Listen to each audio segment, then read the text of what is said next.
Perfecto. Buenos días a todos, un gusto. Muchísimas gracias por parte de B-Solution Group, Hansen y Tang y Alliance por participar en este webinar sobre tratamientos de aguas residuales. Vamos a dar inicio y le voy a ceder la palabra a Cristina González, pero antes no sé si tanto ella como José, como don José, quieren dar algún comentario inicial. Si no, podemos iniciar.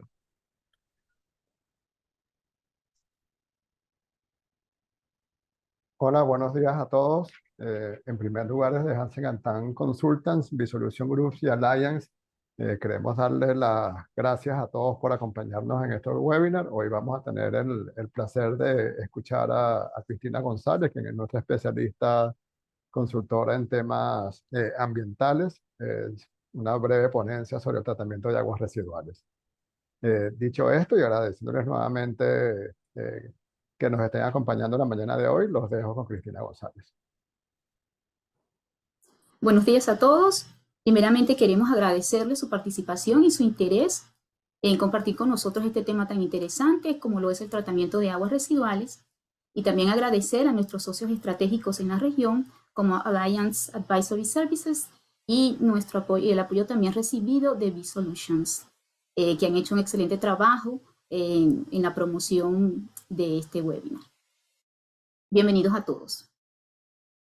Para comenzar, vamos a hablar un poco vamos a aprovechar para compartir con ustedes nuestro próximo webinar, la invitación a nuestro próximo webinar que será realizado probablemente para mediados de febrero, que tratará sobre la gestión de aceites integrales usados, que es un tema bastante importante dentro del área industrial, y también lo que tiene que ver con los aceites de uso también domésticos. Y para eso tendremos como invitado especial al ingeniero Luis Enrique Salazar Tan, que es ingeniero mecánico con más de 20 años de experiencia en el área, y él nos hablará sobre la definición de lo que son los aceites usados, industriales, los tipos de aceites usados que podemos conseguir, usos de aceites lubricantes en equipos rotativos y no rotativos, sus características físico-químicas y los elementos claves en la gestión de los aceites usados.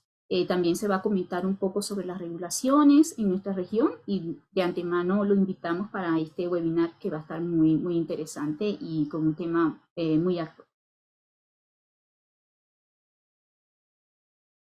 Bueno, comenzaremos de lleno con nuestro tema, con lo que hemos calificado como hechos del agua. ¿Qué son los hechos del agua? Son las estadísticas que se están manejando actualmente junto con la ONU y varios investigadores como el investigador Jones de la Universidad de Utrecht University, y también sobre Kadir, otro interesante colaborador para las Naciones Unidas, donde reflejan que actualmente se están produciendo 359 billones de metros cúbicos de aguas residuales por año, lo que equivale a 144 millones de piscinas olímpicas, de los cuales 63% de esas aguas son recolectadas, 52% están siendo tratadas, lo que implica que un 48% de estas aguas se está vertiendo sin tratamiento alguno a nuestro medio ambiente. Para el 2030, de acuerdo a las estimaciones realizadas por CADIR y colaboradores en trabajos en conjunto con la ONU, para el 2030 se está estimando un aumento del 24% de la producción de aguas residuales, lo que alcanzaría un valor alrededor de los 470 billones de metros cúbicos. Y para el 2050 se estima que este aumento llegaría al 51% de aguas producidas residuales, llegando a alcanzar 574 billones de metros cúbicos de aguas residuales. Es importante aclarar que para poder hacer ese tipo de estimaciones solamente se cuenta con datos de países que donde tienen data disponible, alrededor de 118 países a nivel global, de los cuales la colección o recolección de las aguas se está produciendo en 102 países, y el tratamiento solamente se está realizando a nivel de 93 países, y de los cuales el reuso de estas aguas está en el orden de 37. Es importante mencionar aquí que el Programa de Naciones Unidas para el Medio Ambiente, junto con las iniciativas mundiales sobre tratamientos de aguas residuales, en un informe recientemente publicado el año pasado, enfatizan el importante papel de asumir el tratamiento de agua y de las aguas residuales no como un problema, sino como una oportunidad, como un recurso que puede proveernos no solamente de nutrientes, como por ejemplo fosfatos o nitrógeno, también nos puede proveer de energía, de una energía que puede ser reutilizada de una manera confiable y segura, como por ejemplo es el uso de la generación de biogás a partir del tratamiento de aguas residuales. Es importante también mencionarles que la ONU también está apuntalando iniciativas para el uso de recursos hídricos no convencionales, sobre todo en países donde ya los recursos hídricos están siendo agotados y la recarga de forma natural no es suficiente. Y dentro de estas iniciativas de aguas no convencionales, se encuentran, aparte de bombardear las nubes o recolección de agua a través de niebla, y también se encuentran lo que tiene que ver con reutilizar el reuso de las aguas que provienen de los tratamientos de aguas, de las plantas de aguas residuales. Bueno, ya con mostrando estas iniciativas que están siendo promovidas a nivel mundial, vamos a comenzar de lleno con nuestro tema. El temario de hoy se moverá entre lo que son las definiciones de aguas residuales, los tipos de aguas residuales existentes, los parámetros físico-químicos del agua, las técnicas físico-químicos y microbiológicos del agua, las técnicas básicas de tratamiento de aguas residuales y las regulaciones en nuestra región. Ahora, comenzaremos con la definición de aguas residuales. ¿Qué son las aguas residuales? Son aguas que han sido contaminadas precisamente luego de ser utilizadas en distintos procesos que abarcan bien sea procesos domésticos, como por ejemplo las contaminaciones provenientes de los usos en nuestras casas, también puede provenir de procesos industriales, comerciales o agrícolas, y que definitivamente tienen que pasar por un proceso de tratamiento para poder ser devueltas al medio ambiente, vertidas en cuerpos de agua o reusadas. Dentro de esta definición también se incluyen lo que tiene que ver con las aguas pluviales y aguas subterráneas que pueden ingresar al alcantarillado. Ahora bien, hablemos de los tipos de contaminantes presentes en las aguas residuales. Cuando hablamos de contaminantes, ¿a qué nos referimos? Los contaminantes pueden ser de diferentes índoles, encontrándonos contaminantes físicos que pueden ser sólidos disueltos o sólidos en suspensión, arenas, sedimentos, plásticos, también ramas de árboles, madera.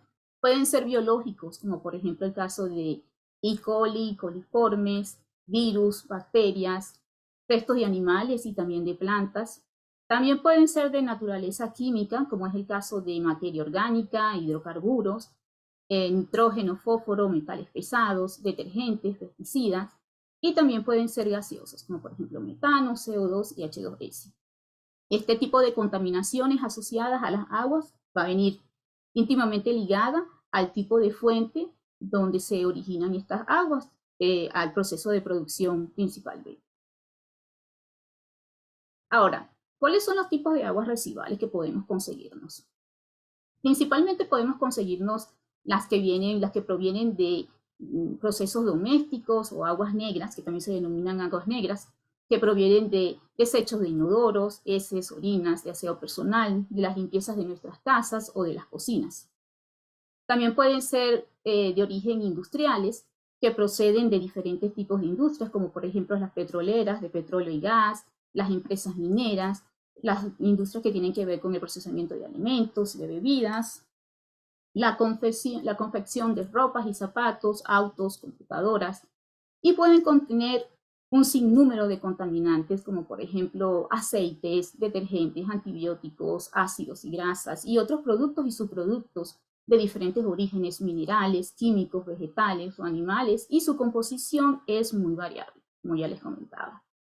También existen las aguas residuales agrícolas, que provienen de esas actividades agrícolas, incluidas operaciones con animales, mataderos y el procesamiento de productos agrícolas, como agua de lavado de centros de ordeño, escorrentías de corrales, como ya les mencionaba, aguas de matadero, compostaje, tierras de cultivo.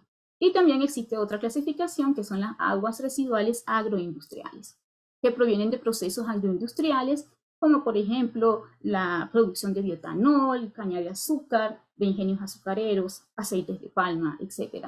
Y pueden presentar o contener, presentar altas concentraciones de materia orgánica, nitrógeno, fósforo y potasio, que puede prevenir principalmente del uso de fertilizantes.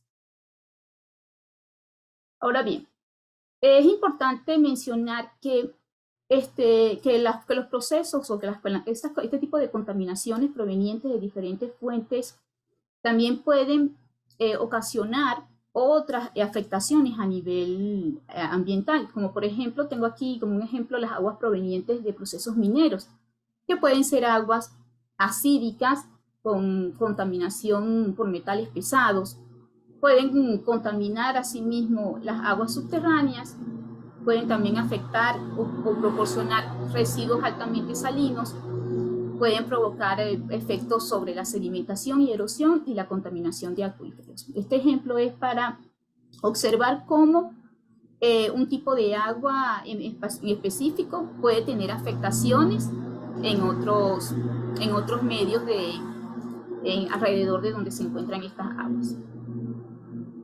Ahora bien, cuando nos referimos a los parámetros físico-químicos del agua, ¿qué son los parámetros físico-químicos del agua?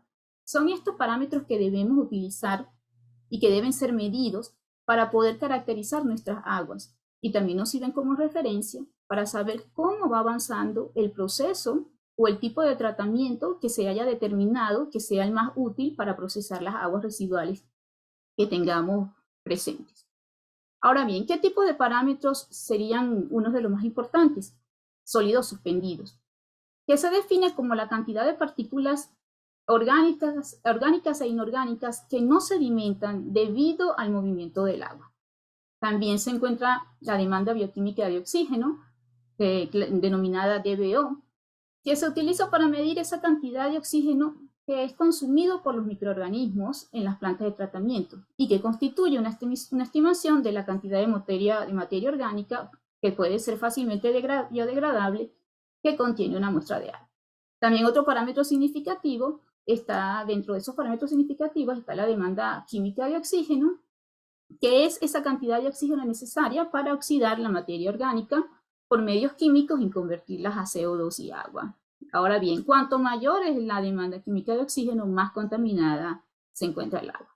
Otro parámetro significativo e importante para esto es el pH, que es una medida de la acidez y basicidad de una solución y varía en una escala que se mueve entre 0 y 14, siendo 14 el pH más básico y siendo 0 el más ácido. Y que es importante mencionar acá que el pH del agua para consumo humano está alrededor de los 7 de pH. Cuanto más ácida es la solución, contiene más iones hidrógeno. Ahora bien, estos parámetros son muy importantes porque las mediciones continuas, tanto de DBO, va a indicar la efectividad de nuestro tratamiento. Y lo que tiene que ver con los sólidos totales suspendidos, también a medida que va disminuyendo y a medida que va pasando a través del proceso, va avanzando, tenemos que esperar que estos valores estén disminuyendo. Es un indicativo de cómo va avanzando nuestro proceso de tratamiento. Bien. Existen también otros parámetros físico-químicos y microbiológicos muy importantes para hacer para poder rastrear para poder caracterizar y así evaluar también cómo va avanzando la efectividad de nuestro proceso de tratamiento de las aguas residuales.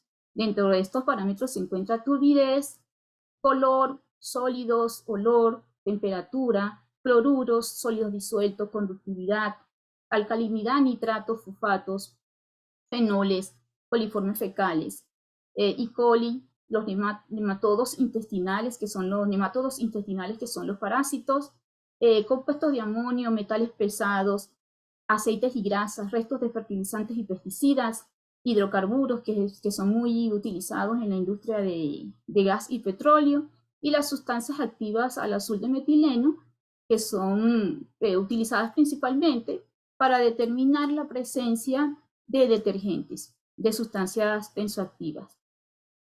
La medición o la escogencia de estos parámetros va a depender principalmente del tipo de agua que se vaya a considerar para tratamiento y también de los requerimientos que se incluyan en las leyes o reglamentos en el país donde se esté trabajando o desarrollando este proceso de tratamiento de aguas. Existen otras mediciones que también son consideradas específicas, que vienen especificadas de acuerdo al tipo de agua residual a tratar. Bien, ahora vamos a dirigirnos hacia lo que son las técnicas básicas de tratamiento de aguas residuales. Primero, vamos a definir lo que significa el tratamiento de aguas residuales. El tratamiento de aguas residuales no es más que el proceso de eliminar estos contaminantes presentes en las aguas para convertirlas en un efluente que pueda ser devuelto a los acuíferos, a nuestros cuerpos de aguas, a ríos, lagos, océanos, o que sean para incorporarlos también dentro del ciclo del agua o que sean destinados a un reuso determinado. Aquí tenemos un esquema de una depuradora de aguas residual, un esquema bastante general, donde pueden ver que el afluente entra en la planta, existe un pretratamiento, una primera fase denominada pretratamiento. Seguidamente tenemos una parte que sería la fase primaria de depuración primaria y seguidamente una fase de depuración secundaria. Vamos a ver con detalle ahora cada una de esas fases. Como les mencionaba, un pretratamiento, tratamiento primario, tratamiento secundario, un tratamiento terciario y un tratamiento cuaternario. Aquí yo estoy ampliando un poco más lo que es la secuencia de tratamiento porque dependiendo del tipo de agua a manejar, se puede incluir un pretratamiento y también de las especificaciones del agua que se desea alcanzar, también se pueden incluir lo que son ya los tratamientos cuaternarios, que son tratamientos mucho más depurados y de pulimento final para obtener el agua que deseamos alcanzar de acuerdo a las regulaciones que sean las que existan en la región. Bueno, iniciamos con el pretratamiento. ¿En qué consiste el pretratamiento? El pretratamiento lo que se basa es en el uso principalmente de procesos físicos. ¿Qué queremos hacer? Queremos separar, retirar y remover cuerpos gruesos como por ejemplo botellas, maderas, rocas, toallas húmedas, plásticos, que puedan dañar todos los equipos que se encuentran en una planta, tanto los equipos rotativos como los equipos estáticos. Dentro de los rotativos tenemos principalmente las bombas y dentro de los equipos estáticos están los que tienen que ver con las tuberías, los filtros y los tanques. Se basan en la separación líquido-sólido. También se utiliza el concepto de flotabilidad, densidad y gravedad. En este proceso se persigue varios aspectos, principalmente la homogeneización de la concentración y el caudal del agua. Al entrar a este sistema, es muy importante, como se observa acá, tener un sistema de medición y muestreo, porque necesitamos conocer de primera mano, por ejemplo, cuáles son las condiciones con las cuales el agua está entrando, todos sus parámetros físico-químicos a medir y, como ya les había mencionado en las láminas anteriores, y también debemos saber y se debe colocar un medidor de flujo y para conocer el volumen de entrada del agua a la planta. Y también se debe tener un punto de muestreo para la determinación de sólidos suspendidos y la demanda bioquímica de oxígeno. Seguidamente está el tratamiento primario. ¿Qué se persigue en el tratamiento primario? La reducción de los sólidos suspendidos y la reducción de la demanda biológica de oxígeno, la reducción de la cantidad de lodos activos, la remoción de ese material flotante extra que pudo haber quedado luego del pretratamiento, y se basa en el uso de procesos físicos y químicos, como por ejemplo la sedimentación, la coagulación, floculación y la flotación, entre otros. Cuando hablamos de coagulación y floculación, estamos hablando de procesos químicos. En este caso, principalmente se usan productos químicos que puedan producir la formación de flóculos, como se observan acá, del lado derecho de nuestra lámina, y así poder contribuir a la reducción de los sólidos suspendidos. Tratamiento secundario. En la siguiente fase, esta fase se basa principalmente en procesos biológicos, aeróbicos o anaeróbicos, con presencia o ausencia de oxígeno. Lo que se persigue en esta etapa es eliminar toda la materia orgánica biodegradable no sedimentable en un ambiente que esté controlado. Se emplean bacterias y microorganismos para metabolizar la materia orgánica en el agua residual. También se emplean tanques de aireación, ya que el oxígeno es un punto muy importante, es crítico para promover el crecimiento de las bacterias y facilitar el proceso de descomposición de esta materia orgánica biodegradable presente. El proceso más utilizado se conoce como lodos activados, pero existen otros procesos también que pueden acompañarlos. Y el lodo que se genera en esta fase es enviado principalmente a un digestor de lodos. Digamos que parte de esta fase de tratamiento secundario es donde las plantas de tratamiento consumen mucha más energía, porque se tiene que tener constantemente un equipo que esté burbujeando oxígeno o aire dentro del tanque de aireación, precisamente por eso es que lleva el nombre de tanque de aireación, para poder mantener ese burbujeo y así facilitar que las bacterias y microorganismos puedan metabolizar esta materia orgánica que se encuentra presente en las aguas residuales. Seguidamente se encuentra dentro del tratamiento secundario lo que les mencioné anteriormente, un digestor de lodos. Los digestores de lodos son muy importantes porque en este caso se basa en una degradación biológica de esta materia orgánica, pero en ausencia de oxígeno. Ocurre generalmente en dos etapas, lo que se conoce como una fermentación ácida y el otro proceso es la fermentación de metano. Este proceso es muy importante porque ayuda a la formación del biogás, que es una fuente energética bastante confiable y segura que se está explorando y explotando mucho en estos días para lograr la optimización de las plantas de tratamiento. Seguidamente tenemos el tratamiento terciario. ¿En qué se basa este tratamiento? Es en el uso principalmente de procesos químicos. Consiste en aumentar la calidad final de este efluente. ¿De qué manera? Lo que hacemos es eliminar esos contaminantes orgánicos no biodegradables, como por ejemplo los pesticidas, los químicos industriales y los compuestos orgánicos, que son resistentes a la degradación biológica, una vez que han pasado ya la etapa 2, que es el tratamiento secundario. ¿Qué se consigue en esta etapa o qué se persigue? Eliminar nutrientes minerales, como por ejemplo nitrógeno y sales de fósforo. Se emplean como técnicas, dentro de esas técnicas se emplean, por ejemplo, las resinas de intercambio iónico, procesos de precipitación química, procesos con uso de membranas, procesos de oxidación avanzada, también el uso de carbón activado. Dentro de esta misma fase de tratamiento terciario, también podemos mencionar lo que se refiere a la desinfección. En este proceso se emplean ya técnicas químicas y físicas. La idea es poder eliminar esos agentes patógenos. Se utilizan técnicas como por ejemplo la cloración con hipoclorito de sodio, que digamos que es una de las más comunes.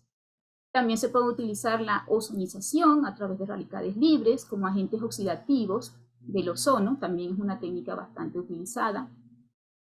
Y la luz ultravioleta, que puede eliminar virus, bacterias y otros agentes patógenos.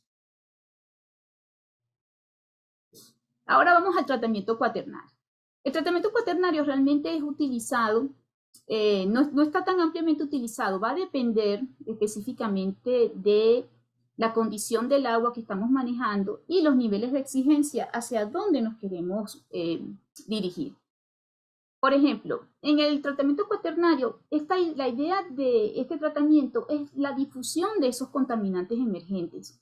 ¿Cuáles son esos contaminantes emergentes? Por ejemplo, los antibióticos, hormonas, fármacos, los microplásticos, que se están haciendo trabajos bastante interesantes manejando lo que tiene que ver con el tema de microplásticos, fósforo, sustancias que están a nivel de traza y patógenos peligrosos que representan realmente una amenaza para la salud y para el medio ambiente. Entre las técnicas que se encuentran, que se están utilizando actualmente, se pueden encontrar los procesos de absorción con carbono activado granulado, que está siendo bastante utilizado, la precipitación de fosfatos y las microfiltraciones. Para eso se están desarrollando actualmente filtros que tienen estas características para hacer, digamos que ese trabajo fino de pulimento, de poder eliminar compuestos y principalmente aguas que pueden provenir, por ejemplo, de la industria farmacéutica, también aguas que provienen de centros hospitalarios. Es importante mencionarles que este trabajo que se está haciendo, digamos que es una tecnología que está encaminada y que se está moviendo constantemente y que es un proceso muy dinámico para poder hacer este trabajo de la eliminación de este tipo de contaminantes. Bien, luego de mencionarles a grandes rasgos todas las etapas de tratamiento que se deben cumplir para poder procesar aguas residuales, surge también la pregunta de en qué momento estamos, qué punto estamos en lo que se refiere al tratamiento de aguas residuales, qué se está manejando, en qué está enfocada actualmente la tecnología. Y el enfoque que se está haciendo ahora es cómo optimizar una planta de tratamiento de aguas residuales. Esa es la gran pregunta ahora de todas las compañías que trabajan en el área. Y estas preguntas están surgiendo porque se conoce que las plantas de tratamiento de agua son muy grandes consumidoras de energía.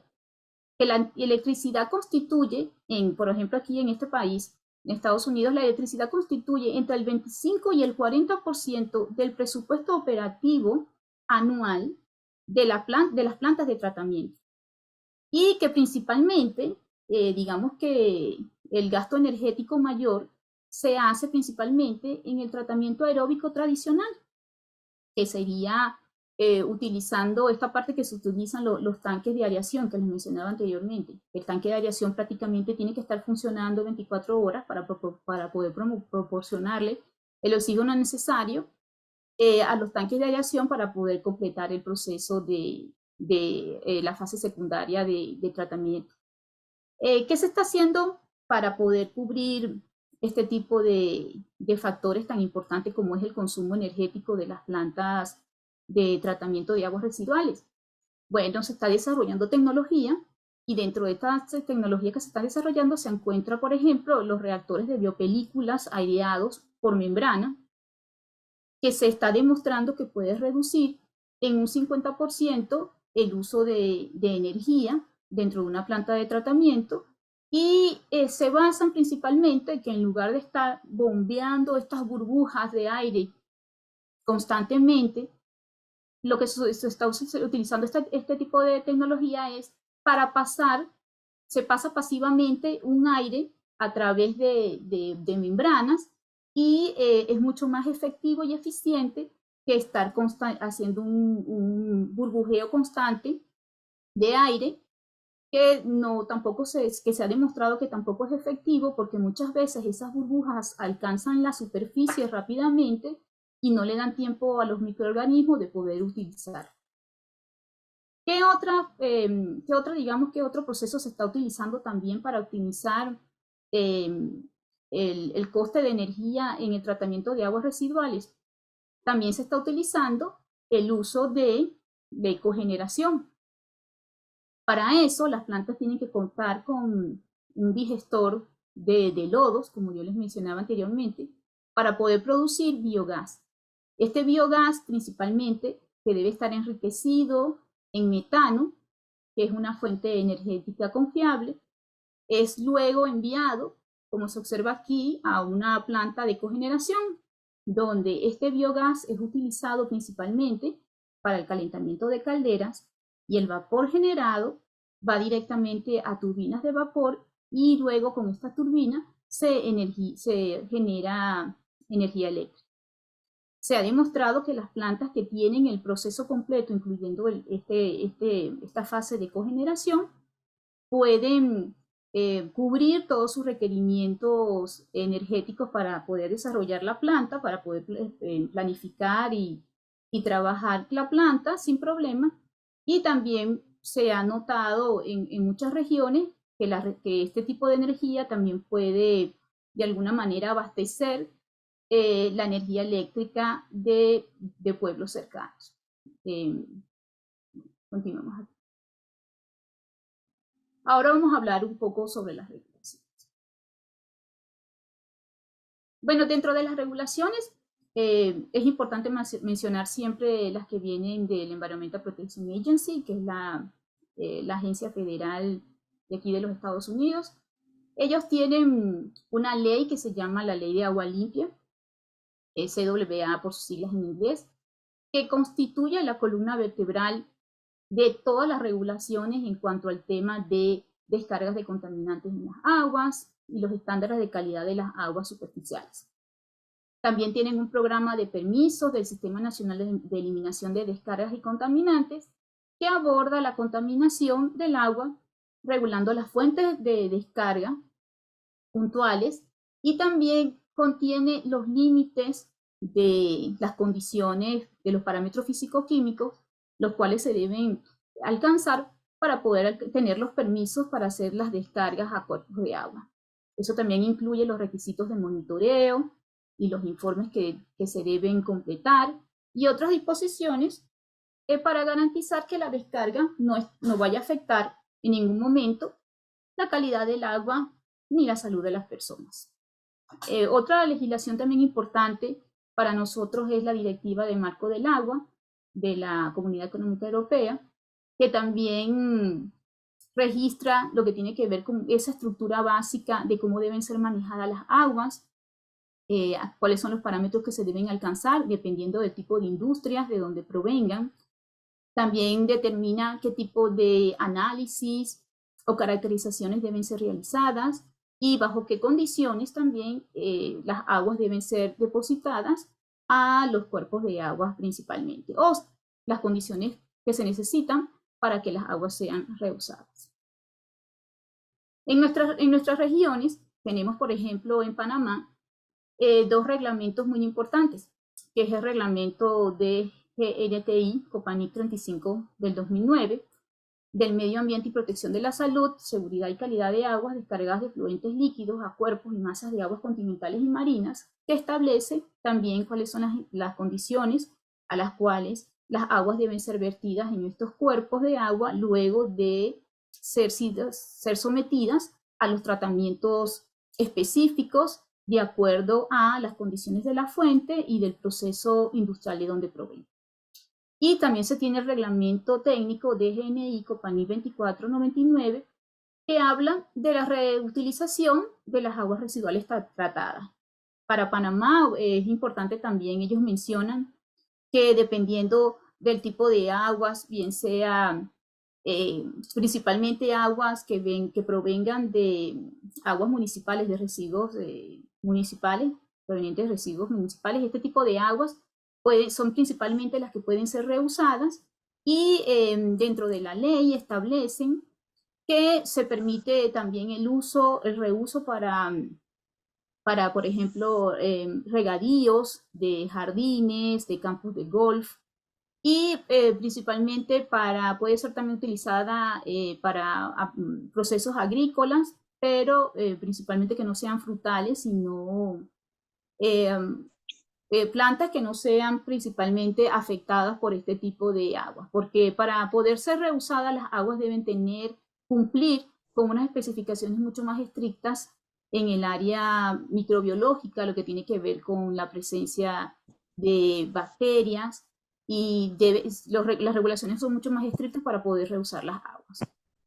En cuanto a la legislación en Costa Rica, la principal ley a utilizar, ¿sí? En cuanto a la regulación en Costa Rica, la principal ley a utilizar es el Reglamento de Vertido y Reuso de Aguas Residuales, la número 33601, que también establece cuáles son las regulaciones para poder hacer las descargas en los cuerpos de agua y para hacer el reuso. En las legislaciones de El Salvador, el Reglamento sobre la Calidad de Agua, se tiene el decreto número 50, que abarca el control de vertidos y la zona de protección, y el decreto 39 de reglamentos de reuso de aguas, donde se establece cuáles son las condiciones para poder hacer las descargas.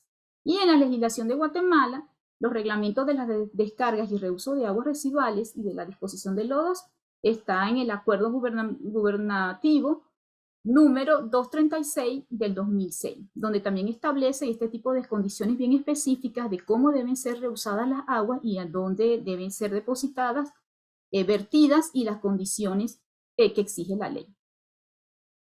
Por último, quería mencionarles lo que tiene que ver con los proyectos que hemos realizado en Hansen y Tal Consultants. Este es uno de los casos que ha requerido un nivel técnico bastante elevado y digamos que para nuestro cliente, él presentaba un agua residual industrial tipo emulsión, hidrocarburo en agua.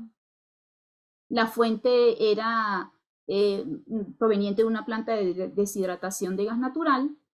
Ellos estaban generando alrededor de un volumen diario de 600 barriles de aguas residuales industriales, que equivaldrían a 25.200 galones por día, con un pH entre 4 y 5. También tenían presencia de ácidos carboxílicos y CO2 disuelto. Tenían presencia de hidrocarburos libres y emulsionados, condensados. Los condensados son hidrocarburos del orden de hidrocarburos ligeros, con un alto grado API. Todos estos líquidos, en el caso de nuestro cliente, eran vertidos en una fosa a cielo abierto, lo cual implicaba que existiera la presencia de compuestos volátiles y olores característicos de hidrocarburos. Esto representaba para ellos, digamos que un gran problema ambiental, porque toda la compañía, todos los empleados estaban expuestos a estas atmósferas bastante contaminadas y necesitaban resolver la situación para poder disminuir este riesgo para los empleados presentes en esta planta. ¿Cómo solventamos la situación? De la siguiente manera. Primeramente, ofrecimos una evaluación de un diagnóstico de todo el proceso de planta. Y también se hizo un diagnóstico y una evaluación de la planta de tratamiento que ellos tenían en el área. Luego de hacer este diagnóstico y esta evaluación, se procedió a hacer un rediseño de la planta de tratamiento, que es como lo estoy mostrando, se muestra aquí en la lámina. Y también se propuso realizar se diseñó una planta de tratamiento para el rompimiento de este tipo de líquidos, que como les mencionaba, era una emulsión hidrocarburo en agua. También con esto se logró hacer el cumplimiento del decreto de control de calidad del agua para poder descargar este tipo de efluentes y de su uso.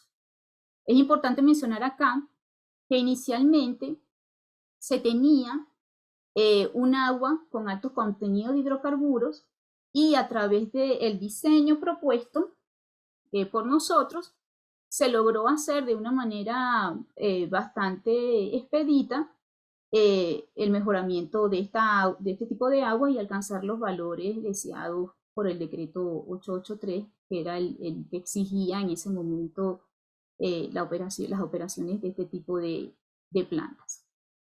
¿Qué se hizo dentro de este trabajo? Este trabajo fue muy completo porque también se hizo el trabajo de laboratorio y el trabajo de muestreo en campo. Se hicieron todos los muestreos en campo, se tomaron muestras de todos los líquidos que estaban que se originaba dentro del proceso de deshidratación del gas natural. Luego de hacerse una caracterización bastante exhaustiva de este tipo de aguas, se procedió a ir a hacer pruebas de jarras, que son las pruebas que se utilizan para determinar qué tipo de químico son los ideales para poder hacer el rompimiento de este tipo de emulsiones. Se trabajó con diferentes tipos de coagulantes existentes en el mercado y se pudo escoger uno de muy bajo costo. Y luego de hacer múltiples ensayos a diferentes concentraciones, se consiguió una concentración adecuada. Y lo que se procedió a hacer fue, se propuso que en el mismo tanque de sedimentación, en el mismo tanque de retención, donde llegaba el agua residual contaminada, se procedió a hacer utilizando un producto químico básico, se procedió primero a hacer el tratamiento para cambiar el pH, para mover el pH del agua inicialmente, como les decía, que era básica, alrededor de 4 o 5, y luego de hacer este proceso de basicidad de los líquidos del agua residual, se procedió a hacer un proceso de coagulación, y luego del proceso de coagulación se logró obtener el pH deseado, que era un pH entre 7 y 8, y luego de alcanzar este pH se produjo la formación de flóculos, se pudo separar los condensados por densidad del agua que estaba contenida en esa emulsión, y luego de los procesos que se realizaron en la planta de tratamiento rediseñada, se pudo separar la parte acuosa de la parte oleosa, que eran los condensados. Finalmente se obtuvo el agua con las condiciones deseadas, y el condensado, que también, como todos conocen, que los condensados son una fuente de energía importante. Esos líquidos fueron retornados al cliente por otra línea, y se logró alcanzar el nivel adecuado de la calidad de agua exigida por las autoridades del país.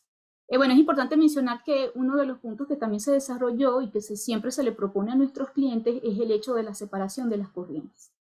Por ejemplo, este cliente tenía todas las corrientes de aguas juntas, y lo que se propuso fue segregarlas. Por un lado, separar lo que son las aguas provenientes de pluviales, que son escorrentías de lluvias, que eran aguas que no estaban a un nivel de contaminación tan elevado, que estaban en lo que ellos llamaban un ambiente abierto, y se trabajó aparte las corrientes más contaminadas, que eran precisamente las que venían del proceso, digamos, crudo de planta, que era donde venía esta emulsión enriquecida con hidrocarburos, con restos de aceite, con sustancias tensoactivas, que eran las que producían precisamente la formación de este tipo de líquidos tan difíciles en la industria, como son las emulsiones hidrocarburo en agua.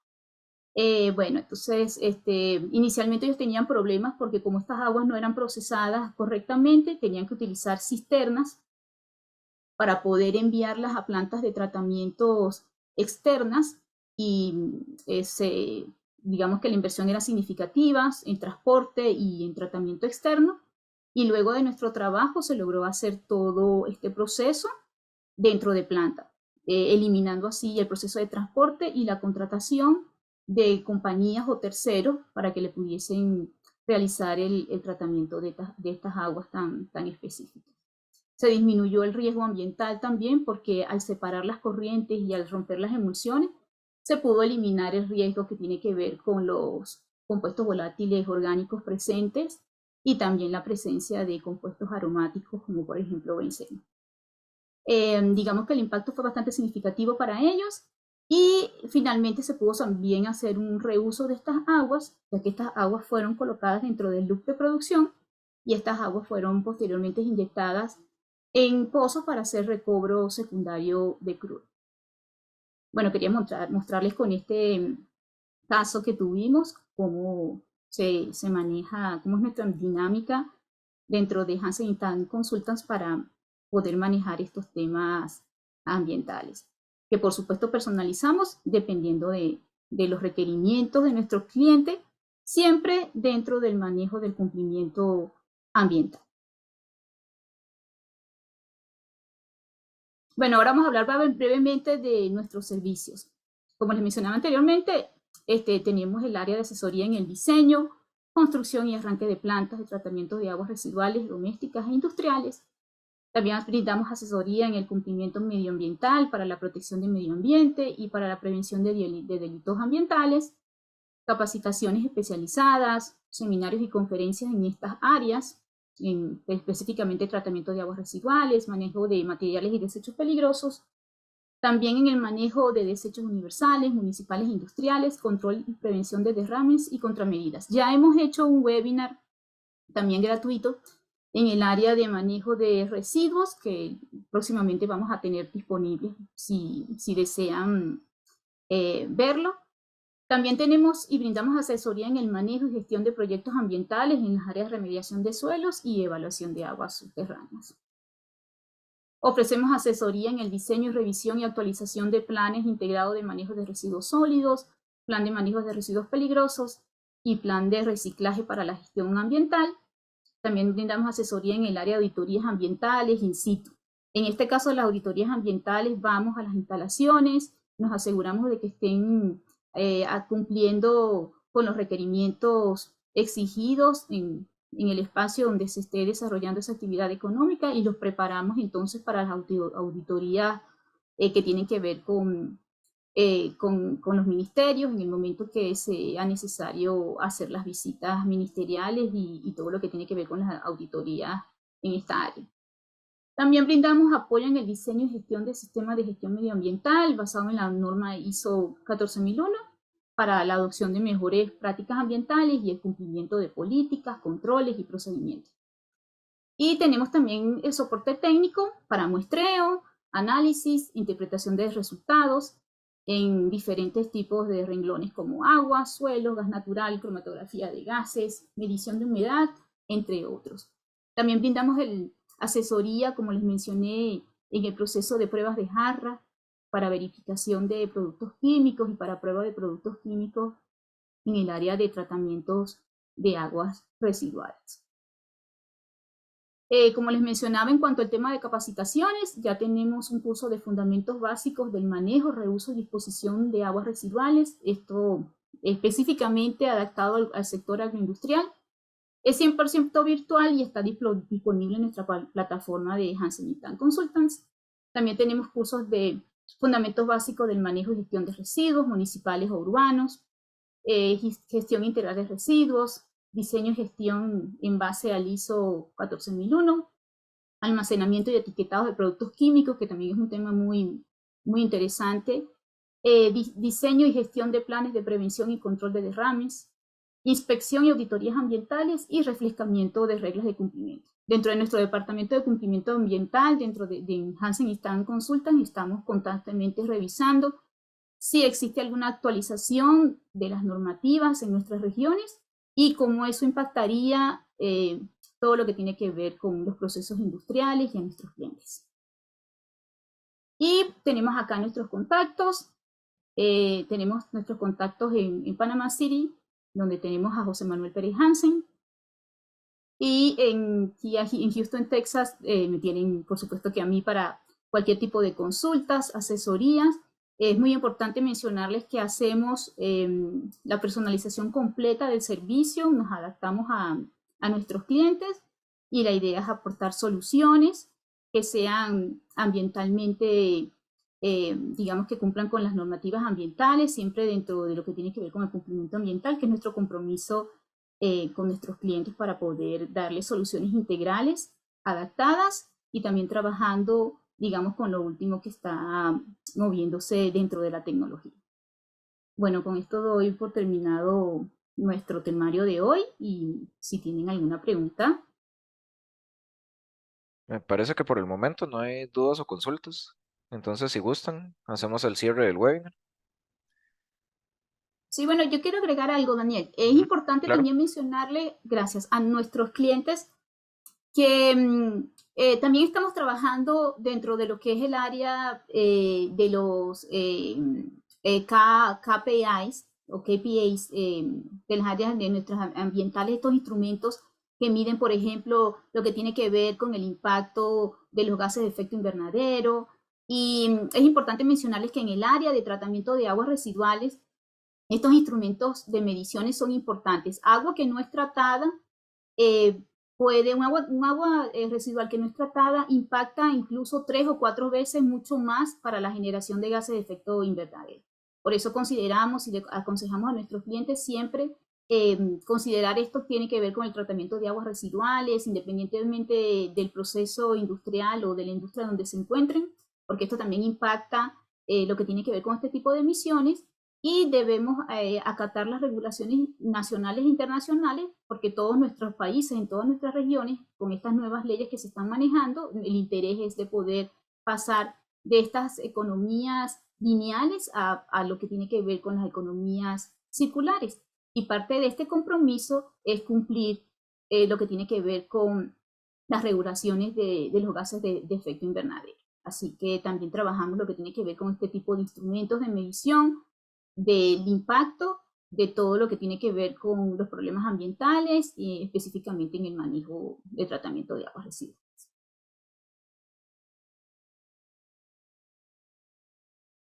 Bueno, si no hay ninguna otra, Perfecto. si no hay preguntas, entonces sí vamos a dar el cierre del seminario. Le De acuerdo. agradecemos a todos su presencia, su interés y reiterarles nuestra disposición para cualquier consulta que sea necesaria, que deseen hacernos. Nuestros teléfonos y nuestros contactos están a su completa disposición. Muchísimas gracias, Cristina. Y a José también, muchísimas gracias por haber organizado este webinar muy interesante. Y ahí nos preguntaron también en el chat si vamos a compartir la grabación, y es correcto. De hecho, la grabación se va a compartir posiblemente mañana o a inicios de la próxima semana. Nosotros se las vamos a estar enviando por correo. No sé si José quiere dar algún mensaje final, No, Cristina, no, si no, perfecto, vamos con Daniel. el... Perfecto. Cristina, muchas gracias por la exposición y bueno, y gracias a todos los que nos acompañaron en este momento. Como bien indicó Cristina, quedamos abiertos a cualquier duda o comentario. Tienen nuestros correos y los contactos, así que cualquier elemento, cualquier cosa que quieran después ahondar, estamos totalmente a su disposición. Gracias para todos y feliz día. Muchísimas gracias a todos y esperamos verlos en el próximo webinar. Hasta luego.